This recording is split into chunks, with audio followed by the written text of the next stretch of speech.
Greetings and salutations, everyone. My name is Andrew Kirchhoff, and welcome to my YouTube channel. Today, we're talking about my Week 13 must-start players for the 2022 fantasy football season. Over the course of today's episode, we're going to be talking about prospects at the wide receiver, running back, tight end, quarterback, and defensive positions going into Week 13. Players who have increased their overall value due to a couple variables shifting over the course of this week. We'll talk about these prospects as I'll give you guys my opinions and the statistics that justify the reasons as to why I want to start them going into our Week 13 matchups. Now, on a weekly basis, I do have, running back rankings, wide receiver rankings, and typically the top 18 at both those positions, in my mind, are guys that you automatically have to start. Majority of the players that we'll be mentioning on today's episode are in the second half of that conversation, typically ranked in that 19 through 36 range. Players that you're not 100% bought in on, but have a lot of potential based on matchups or other exterior variables that are obviously going to give them an extra boost going into Week 13, which will lead to fantasy football success for many of our rosters. Now, before we get into talking about these players, I want to remind you at the end of today's episode, we will be putting together a couple PrizePick entries for this upcoming weekend slate of games for the National Football League.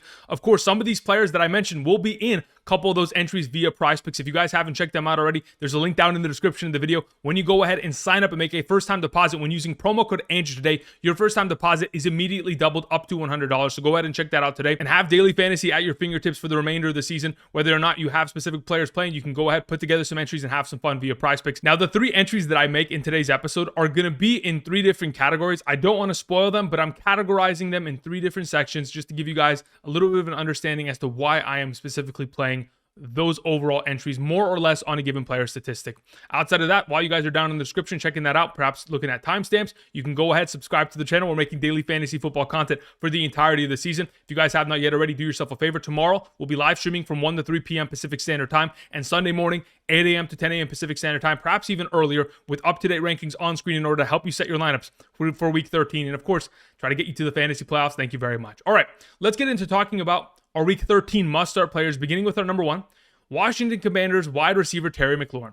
You guys heard me talk about him earlier this week, but I want to continue to expand upon the conversation that we had earlier this week.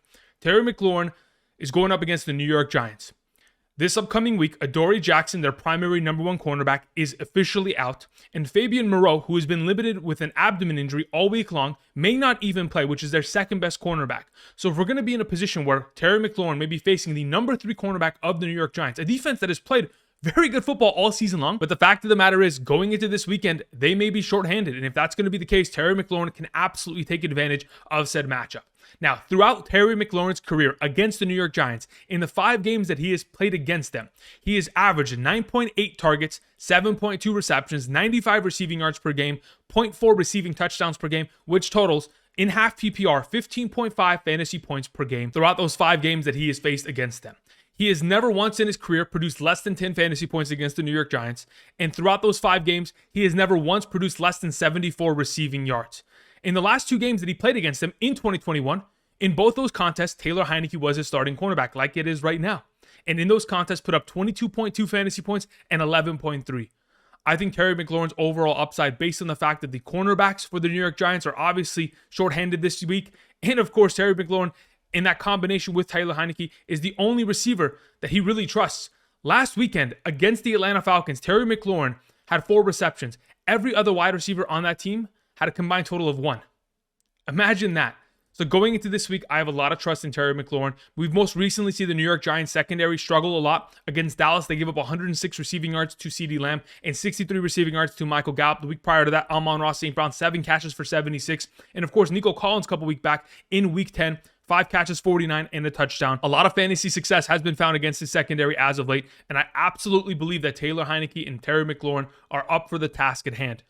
Since week 7, since Taylor Heinicke's taken the starting spot in this Washington Commanders offense, we have seen 30% of his passing completions go in the direction, actually 30.77% go in the direction of Terry McLaurin, 28.65 of his passing attempts in the direction of Terry McLaurin.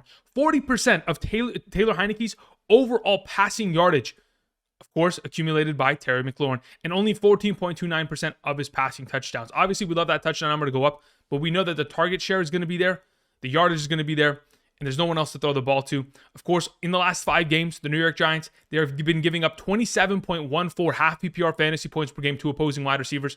Quite frankly, I think Terry McLaurin is going to have another big week here for our fantasy teams. Moving on, let's talk about Gus Edwards of the Baltimore Ravens. Edwards takes on the Denver Broncos this week, and one of the primary reasons I, of course, want him as a must-start running back going into this week is because of the matchup on hand and, of course, the fact that J.K. Dobbins is not going to be active in this week.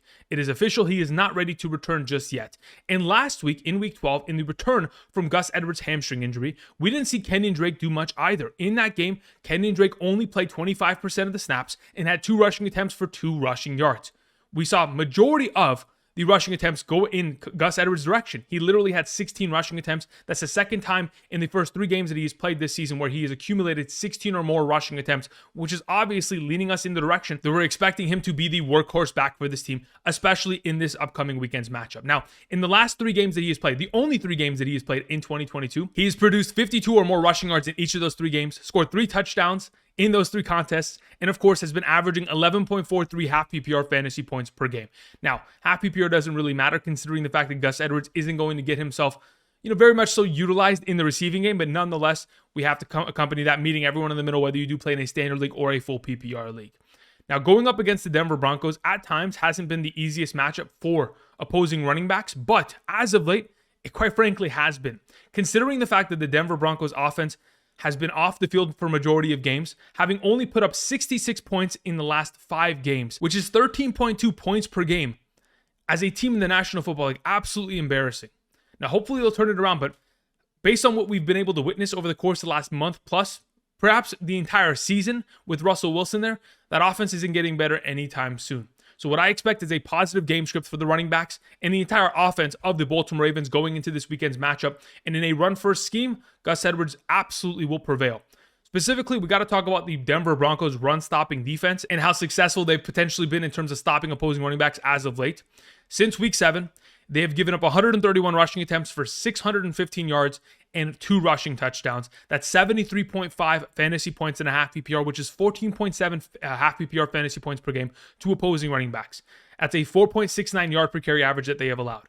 As of the course of the last 4 games, they have allowed 156 rushing yards and a touchdown to Travis Etienne, 53 rushing yards to Derrick Henry, 109 to Josh Jacobs, and 131 to Deontay Foreman. There has been a lot of production, specifically 3 of the last 4 games of over 100 rushing yards up against this defense. I'm expecting Gus Edwards to have himself another big game here in a run-first attack against a defense that, quite frankly, has proven over the course of the last 4 games they cannot stop the run. And unfortunately, Derrick Henry couldn't have a bigger performance against them, but I'm expecting Gus Edwards to have a big one and potentially find the end zone as well. Let's move on. Let's talk about Trevor Lawrence. Trevor Lawrence and this entire Jacksonville Jaguars team has a very advantageous matchup going into the week up against the Detroit Lions. Now, let's talk about Trevor Lawrence in specific and why I have so much hope for his potential going into this week. In the last 3 games that he has played against Las Vegas, Kansas City, and Baltimore, again, pretty good teams across the board, he has accumulated a 76.85% passing completion percentage. He's 83 for 108 passing. That is a ridiculously high rate. Not only that, in those 3 games, he has 6 passing touchdowns to 0 interceptions and 12 rushing attempts for 80 rushing yards. Pretty good overall, fantasy point influx. If in fact he needs to run, he finds fantasy points there. Either way, speaking of fantasy points, he's accumulated 62.6 fantasy points in a standard 4-point per passing touchdown league over those last 3 games, which is a 20.87 fantasy point per game average. Incredible numbers. And now he takes on the Detroit Lions, which in those last 3 weeks have given up 2 minimum touchdowns to each of the opposing quarterbacks that they have taken on, whether it has been Justin Fields, who scored 4 touchdowns against them, Daniel Jones scoring 2 touchdowns against them, and Josh Allen just this last week, of course, on Thursday night, Thanksgiving Day, scored 3 touchdowns against that defense. Now, besides the fact that we have a very advantageous matchup across the board, we also have a secondary that is giving a boatload of points to opposing wide receivers, which obviously Christian Kirk and Zay Jones will be able to take advantage of. We still will see some sprinkles of Marvin Jones Jr., but even if Jeff Okudah is going to be suiting up and present for this matchup, doesn't really bother me because Will Harris and Jerry Jacobs, their other cornerbacks, whether it's in the slot or out wide, have definitely been struggling mightily this season. So we'll be able to take advantage of those matchups. And when we look at the Detroit Lions over the course of the last 6 weeks here, since week 7 specifically, In terms of stopping the run, they have been one of the better teams in the National Football League. Against Devin Singletary, only 72 rushing yards allowed. Barkley, 22 rushing yards allowed. Montgomery, 37. Aaron Jones, 25. Raheem Mostert, 64. They haven't allowed a rushing touchdown to an opposing starting running back since week 7. And the fact of the matter is, there may be a conversation to be had here with Travis Etienne perhaps struggling. And if that's going to be the case, Trevor Lawrence will continue to air it out as he has done over the course of the last 3 games that he has played. And of course, succeed. Most recently, in those games in which those running backs have not found success, their quarterbacks have done so. Tua Tagovailoa put together 382 passing yards and 3 touchdowns against the secondary. Aaron Rodgers, 291 and a touchdown. Should have had more touchdowns. Fields, 167 and 2 touchdowns. Of course, we don't expect Justin Fields to throw for too many yards. Daniel Jones, 341 passing yards and a touchdown against this defense. And of course, Josh Allen, 253 and 2 passing touchdowns. Pretty good numbers across the board. I'm expecting Trevor Lawrence to follow suit, have himself a fantastic week for fantasy purposes. And the fact that we are getting the emergence of Zay Jones within this offense as of late, 24 targets going in his direction, it continues to allow Christian Kirk to not have to make plays on every single down, especially on third downs, where they need to go ahead and diversify who they're throwing the ball to. I think this opens up a lot for this offense, and going up against the Detroit Lions, I think Trevor Lawrence should be a fantastic play. Let's move on to Cole Kmet. So many of you guys during last night's live stream were asking, Andrew, should I be playing Justin Fields? Over the course of the last 2 games, Justin Fields has practiced at a full capacity in both days, and Trevor Siemian is going to the injured reserve. So this 100% guarantees us the fact that Justin Fields will be the starting quarterback of the Chicago Bears going into this week. And like I've mentioned to you guys, this should be a fantastic play. Not only is Justin Fields, but his number 1 receiving option going forward, Cole Kmet. Now, the reason why I call Cole Kmet his number 1 receiving option is because since week 8 through 11, Justin Fields has targeted Cole Kmet 19 times. The next highest targeted receiving option was Darnell Mooney. 22 targets, 20 receptions, 199 yards, and 2 touchdowns from Darnell Mooney. Now, unfortunately, Darnell Mooney is going to the injured reserve, and he's out for the season. The next most highest targeted receiving option of the group has been Chase Claypool with 11 targets since week 8 within this offense, which isn't great. Dante Pettis, 7 targets. Equanimeous St. Brown, 7. N'Keal Harry, 4. Byron Pringle, 2. Velus Jones, 3. So Cole Kmet going forward with his 19 targets, 14 receptions, 161 receiving yards, and 5 receiving touchdowns, a 13.5 half PPR fantasy point per game average since week 8. With Justin Fields under center, I think this is a perfect position for Cole Kmet to succeed. Now, he takes on the Green Bay Packers, and typically the Green Bay Packers have been pretty tough against the Chicago Bears offense, and they've played them well. But as of late, the Green Bay Packers have struggled against opposing tight ends, which is why I mainly want to focus on Cole Kmet and his overall potential going into the week. In the last 6 games, the Green Bay Packers have allowed 22 receptions for 170 yards and 6 receiving touchdowns to opposing tight ends. That's a 10.67 fantasy point per game average. Down in the red zone, they have struggled mightily, and that's exactly where Cole Kmet has dominated over the course of the last month plus within this offense. As a red zone threat, scoring touchdowns. We know that Justin Fields is going to move the ball. We just saw, Jalen Hurts run for over 150 on them. Imagine what Justin Fields is going to be able to do, getting them into that red zone conversation and getting Cole Kmet the value that he so desperately needs as the number 1 receiving option of this offense moving forward. All right, let's move on to a couple of defenses that I wanted to mention. First and foremost, we have to play the Browns. Like I've mentioned in weeks past, anybody who plays up against the Houston Texans is an automatic play. Now, I specifically mentioned this in yesterday's video that I posted in regards to the fantasy playoffs. The Houston Texans are a defense you want to take advantage of, and that's why I've mentioned to everyone to pick up the Kansas City Chiefs for weeks 15, of course, the Tennessee Titans for week 16, as they'll be taking on the Houston Texans. But in this given week's matchup, we have the Cleveland Browns taking on this defense, and even though the Cleveland Browns have not been a great defense overall, we have seen opposing defenses against the Houston Texans put up 10, 9, 8, 9, 19, and 18 fantasy points in just the last 6 weeks alone. Incredible numbers, averaging over 12 points per game as a defense amongst those last 6 weeks of performances. With Kyle Allen at quarterback, I'm expecting this team to continue to struggle and, of course, grant more opportunities for the Cleveland Browns, who are currently only rostered in 54% of leagues, to have another fantastic fantasy point contribution to our lineups.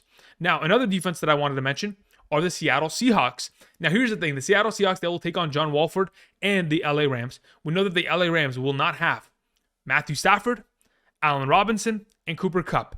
What does that probably mean? A very low-scoring contest for that offense. And going into this week without Aaron Donald, their defensive leader, available, it seems like this is going to be a one-sided affair as the Seattle Seahawks will beat down on this defense. I mean, just the last 4 weeks alone, opposing teams against this offense, specifically team defenses, have put up 8, 8, 5, and 11 fantasy points against them. I'm expecting the Seattle Seahawks to play extremely well, especially considering the fact that since week 7, the Rams have only scored 74 total points as a team, which is definitely a number that we want to keep an eye on, considering many of our defenses get points from stopping opposing offenses from scoring on a weekly basis. And again, John Wolford, as much as experience as he has as being a starter in this league, a couple games over the last couple years, I think it's going to be a difficult task, considering their offensive line deficiencies, to go ahead and move the ball on a downly basis against the Seattle Seahawks defense. And that's why they're another one of these defensive suggestions. Currently rostered in 68% of leagues, a little bit higher than the Cleveland Browns. That's why I wanted to mention them second. But another one of these options you could absolutely play going into this weekend's matchups and find success with. Now that we've covered our must-starts for Week 13 of the 2022 fantasy football season, let's go ahead and transition and talk about some PrizePick entries going into this weekend. Again, if you guys haven't checked them out already, there's a link down in the description. When you sign up today and use promo code Andrew, make that first-time deposit. Your first-time deposit is immediately doubled up to $100. So go ahead and check that out today and talk about some PrizePick entries going into Week 13. All right, so as you guys can see to the right of me, we are here via PrizePicks, and whether it is the NFL, the NBA, college football, you can go ahead and play daily fantasy at your fingertips. Even, MMA, golf, it's up to you. Check that out today. All right, so a couple of the entries that I wanted to make, and like I was referencing to earlier on in today's episode, I've categorized them into different groups. So specifically, the first group that I wanted to, kind of put together as an entry is the quote-unquote must-starts. They're going to encompass some of the players that we just mentioned. All right, so the 3 players that I put together in this entry are Gus Edwards, Terry McLaurin, and Trevor Lawrence. First and foremost, let's talk about Terry McLaurin. 60.5 receiving yards. Like we talked about over the course of today's episode, he has never once in his career against the New York Giants produced less than 74 receiving yards. He played against them twice last season and had incredible games with Taylor Heineke under center. Both their starting cornerbacks are out potentially this week. We know that Adoree Jackson is out for sure.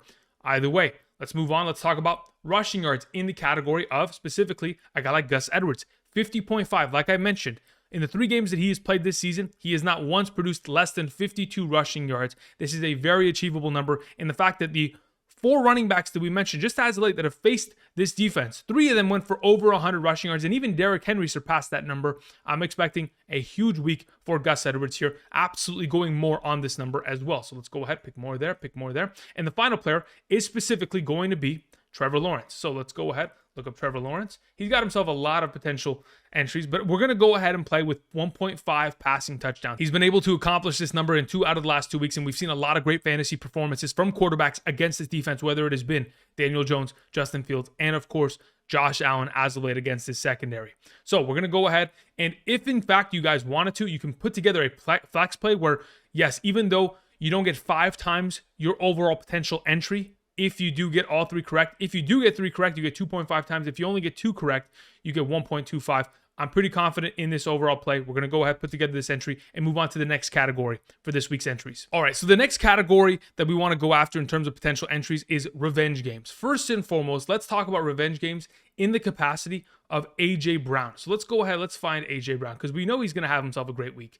I think 5.5 receptions is a very easy number for him to accomplish. I understand as of late, he hasn't been able to do this at a consistent rate, but he's taken on his former team, and I think everybody's on board with the idea that he's absolutely going to need targets in order to succeed this week. I'm thinking this is an automatic smash in terms of going more. Now, the next player I wanted to talk about is in specific Deshaun Watson. He takes on the Houston Texans. It has quite literally been, I think, 700 days since he has played a regular season football game in the National Football League. It's been quite some time. The last time he played a regular season football game was January 3rd of 2021. It's been quite some time, and even in the preseason game he played in 2022, he was 1 for 5 passing for a total of 7 yards. I'm going to go less on this number. I'm assuming he's not going to be able to accumulate 248 or more potential passing yards. I'm going less on that number. It's going to be a run-first approach from the Cleveland Browns. I think going forward, he certainly will be a better option in terms of passing yardage, but this week, I'm expecting him to definitely go less than that given number. Let's go ahead and play this entry, and let's move on to the next category. All right, so the next category I like to call is start your studs. Specifically, in terms of receiving yards, I have found a lot of entries that I want to go after. The first one, and the one that I've continued to go after every single week this season, is Jalen Waddle receiving yards. 68.5 is not enough. And we're going to also go after Travis Kelce receiving yards. So let's talk about Jalen Waddle in specific. Jalen Waddle has surpassed 68.5 receiving yards in 7 of the last 8 games he has played with a healthy Tua Tagovailoa. The only game in which he didn't accomplish this in the last 8, he put up 66 receiving yards. This is an automatic more on the given week. And then we also have Travis Kelce. He's been able to surpass that number in 5 out of the last 6 games. The only reason he wasn't able to do it this last week is because they mounted an early lead, and going up against the LA Rams quite really wasn't much of a competitive contest for majority of that game. We'll go ahead, put together this start your studs play within this given week and move on to the final one for our PrizePick entries. The final play is just called touchdown running backs, because there are a lot of running backs in this season that specifically are just magnets to the end zone. They'll continue to fall into the end zone. And there's 2 that I specifically wanted to talk about are, of course, Jamal Williams and Kenneth Walker. Jamal Williams has been able to accomplish a singular touchdown, again, at a pretty high rate over the course of the season, and specifically 4 out of the last 5 games. And we've seen a very similar number from Kenneth Walker, putting up a touchdown minimum in 4 out of the last 5 games. I think both these guys score a singular rushing or receiving touchdown in this given week, maybe even passing. And that is going to conclude our final entry for this given week. All right, that's going to cover it for me in terms of PrizePick entries going into the week. For those of you who are interested, again, there's a link down in the description. You can go ahead, sign up, make a first-time deposit using promo code Andrew, and double your first-time deposit up to $100. So again, if you want to put together your own entries going into this upcoming weekend and the slate of games, whether it is the NBA, the NFL, MMA, all of that kind of jazz, coming your way via PrizePicks. Check that out today. And until tomorrow, we'll be live streaming 1 to 3 p.m. Pacific Standard Time. Thank you, everybody, for watching, and I'll see you guys. Peace.